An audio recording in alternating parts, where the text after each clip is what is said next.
తెలుసుకో.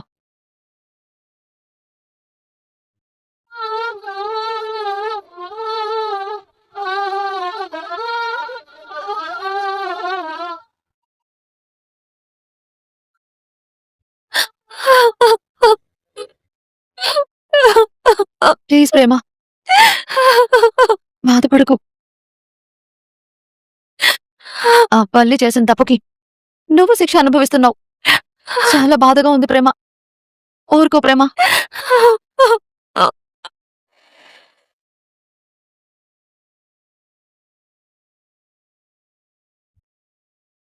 నీ కూతుర్ని ఎలా తీసుకొస్తావో మేము చూస్తాం. చూసుకున్నావే.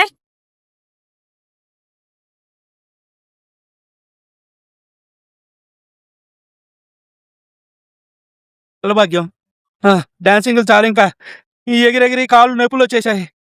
అందుకే బండి బోరుకొచ్చినప్పుడు ఓ మూలన ఉండాలా, అంతేగాని ఓ ఎగిరెగిరి పడకూడదు మరి. నువ్వు చిల్లి పిచ్చికిరి. బజ్జి బజ్జి. భాగ్యం, ఈ బజ్జీ ఏంటి బేబీ, నీలాగా మల్లె తీగలాగా మెలికలు తిరిగి ఇంత వయ్యారంగా ఉంది? చాలు చాలే, నువ్వు నీ పొగట్టులో బజ్జీలు కావాలన్నావు కదా, తిను.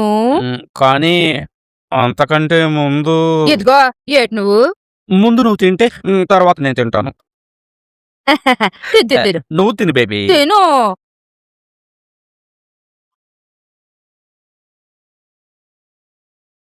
నువ్వు తినిపించావు కదా, అందుకే తీయగా ఉంది. మీరు మీ సరసాలు.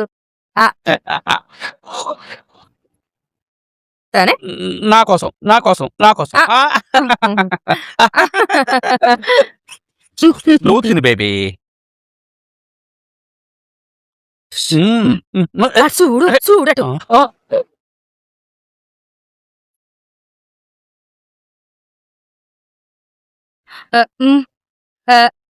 ఆగిపోయారా?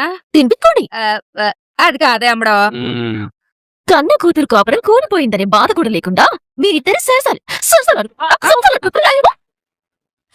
మీ నాన్న గ్యాస్ ట్రబుల్ ఉన్నా సరే బజ్జీ అంటే ఇష్టం కదా, అందుకే బజ్జీలు వేసి పెట్టాను.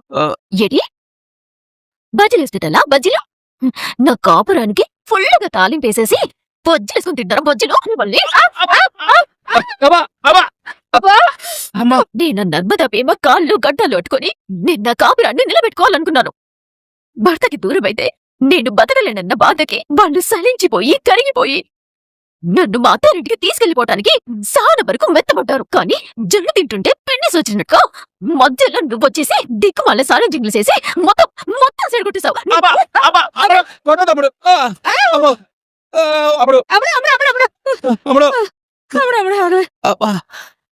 ఆయాసం వచ్చేలా ఉంది, ఆగమ్ముడు. ఆయాసంతో పోయేలాగున్నాను కాపే. నువ్వు సెడగొట్టిన దానికి నేను సొంపిన తప్పులు. అమ్మడో, నిన్ను 10 రోజుల్లో మీ అత్తారింట్లో అడుగు పెట్టేలా చేస్తానని చెప్పాను కదా, మరి నువ్వు టేషన్ ఆడి మమ్మల్ని టేషన్ ఆడతామని చెప్పు. నువ్వు టేషన్ పడి టేషన్ ఆడుతున్నావు. మా ఆయన తండ్రి దగ్గర వినయ విధేయ రాముడు. తండ్రి మాట జవదాటని, తండ్రి దగ్గర ఏ మాట దాసిపెట్టని ఉత్తమ కొడుకు. పొరపాటున నా విషయం గురించి మా మావయ్య గారి దగ్గర ఆయన నోరు తెశాడు. అప్పుడు నేను అమ్మో, ఆ నిజం గురించి మాట్లాడుకుంటేనే నాకు పడుకొచ్చేది. మా ఆయన నాకు ఎక్కడ దూరం అవుతాడు అని.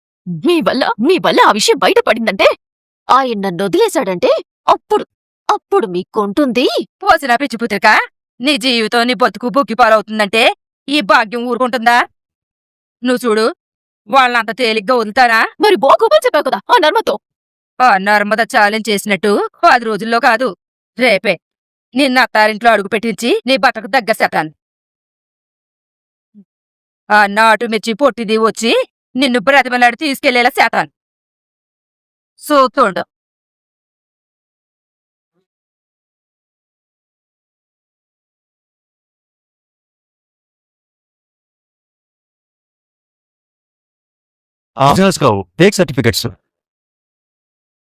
విశ్వక్ని ప్రేమించమని చెప్పింది ఎవరో కాదు, వల్లి వదినే.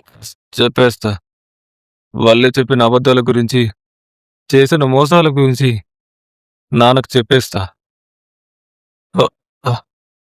నాన్నకు నిన్ను కేవలం కొడుకును మాత్రమే కాదు, నమ్మకాన్ని, నాన్న దగ్గర నేను ఏ విషయం దాచనని నమ్మకం నా మీద నాన్నకుంది.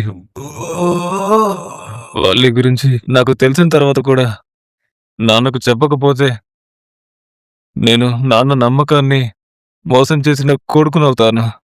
హ, అందుకే ధైర్యం కోసం తాగేశాను.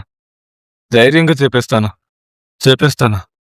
మొత్తం మొత్తం చెప్పేస్తాను. హ, నా పిల్లంలాగే మోసగతిలా తయారయ్యావే. అందుకే వదిలేస్తున్నాను. నిన్ను కూడా వదిలేస్తున్నాను. వదిలేస్తా. హ. అయ్యో పెద్దోడు అసలు ఏమైందిరా? వల్లి అక్క చేసిన మోసాన్ని పాపం చందు బాగా తట్టుకోలేకపోతున్నాడక. ఆ బాధతోనే తాగేసొచ్చాడు. అవును ప్రేమ, ఇలాగే వదిలేస్తే ఈ బాధతో చందుబాబు ఏమైపోతాడోనని భయంగా ఉంది. అందుకే చందుబాబుకి నచ్చజెప్పి ఏదో ఒక విధంగా వల్లి అక్కని తీసుకొచ్చేద్దాం. అలాగే అక్క. ఆల్రెడీ నా జీవితంలో నేను పాతాళానికి పడిపోయాను మామ. ఇక నేను పడిపోతానని నువ్వు భయపడాల్సిన అవసరం లేదు మామ. పెద్దోడా ఏంట్రా ఏమైంది? రే ఏ వదలరా,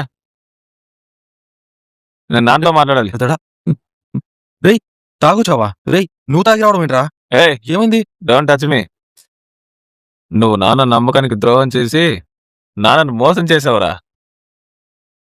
నాన్నని మోసం చేసి నాన్నని కంటతోడ పెట్టించావు. నాన్నని మోసం చేసిన వాడికి నన్ను ముట్టుకునే అర్హత లేదు. లేదంతే. నానా నానా నానా నానా నానా మావయ్య గారు మిమ్మల్ని ఇలా చూసారంటే చాలా బాధపడతారు. ఇప్పుడేం మాట్లాడదు, రేపు మాట్లాడుకుందాం. మొదలేయండి. లేదు నర్మదా, లేదు. నేను మా నాన్నతో మాట్లాడాలి. ఇప్పుడే మా నాన్నతో మాట్లాడాలి. నానా అరే పెద్దోడా నానా రేపు మాట్లాడుకుందామా? ఫస్ట్ మీరు లోపలికి పదండి. నేను ఇప్పుడే మాట్లాడాలి. I want to talk to my father right now. నానా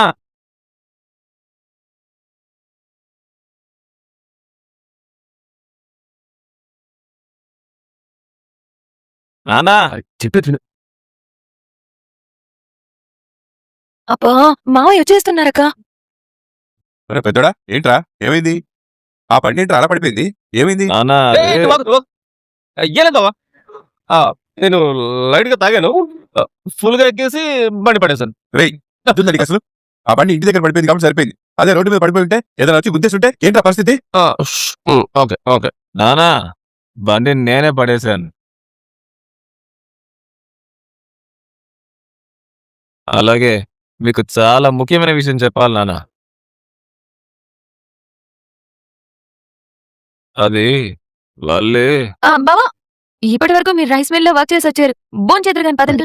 మావయ్య గారితో రేపు మాట్లాడొచ్చు. నువ్వు ఆగమ్మా. ఒరే పెద్దోడా వల్లి గురించి ముఖ్యమైన విషయం చెప్పాలంటున్నావు, ఏం జరిగిందిరా? అది ఏం జరిగిందంటే, బావా ముందు మీరు లోపలికి రండి. Narmada please don't disturb me. నన్ను మాట్లాడినివ్వండి. రేయ్, అరే, అయ్యో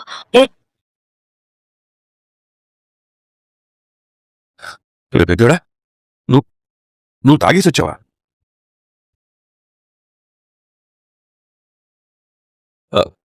నన్ను క్షమించండి నాన్న, నన్ను క్షమించండి. నువ్వు ఇలా తాగొచ్చావని తెలిస్తే నీ భార్య ఎంత బాధపడుతుందిరా? అసలు తన అమాయకురాలరా?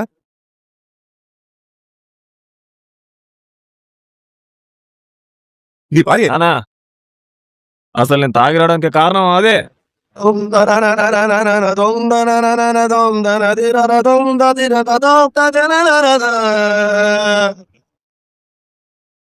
ఏంట్రా నువ్వు తాగి రావడానికి వల్లినే కారణమా? అవును నానా, అవును. దానివల్లే నేను తాగేసి వచ్చాను. ఎందుకో తెలుసా? అసలు ఏం చేసింది తెలుసా? రేయ్ నువ్వేం మాట్లాడుతున్నావో, వల్లి గురించి అని చెప్పి ఎందుకు ఇలా మాట్లాడుతున్నావో నాకేం అర్థం కావట్లేదురా. అసలు ఏం చేసిందిరా వల్లి?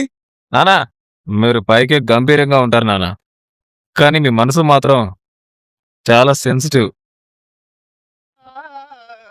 మీరు నమ్మిన వాళ్ళు తప్పు చేసినా మోసం చేసినా మీరు అస్సలు తట్టుకోలేరు.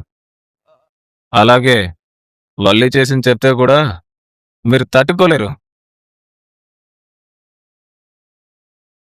అందుకే గుండెని కాస్త స్ట్రాంగ్ గా చేసుకుంటున్నా నాన్న. రేయ్ పెద్దోడా ఎందుకు ఇలా అంటున్నావు? అయినా నేను బాధపడే పొరపాటు వల్లి ఏం చేసిందట? ఏం చేసిందంటే ఏం లేదు మావయ్య. మళ్ళీ అక్క వాళ్ళ అమ్మ వాళ్ళ ఇంటికి వెళ్ళిన తర్వాత బాబాకి ఫోన్ చేయలేదంట.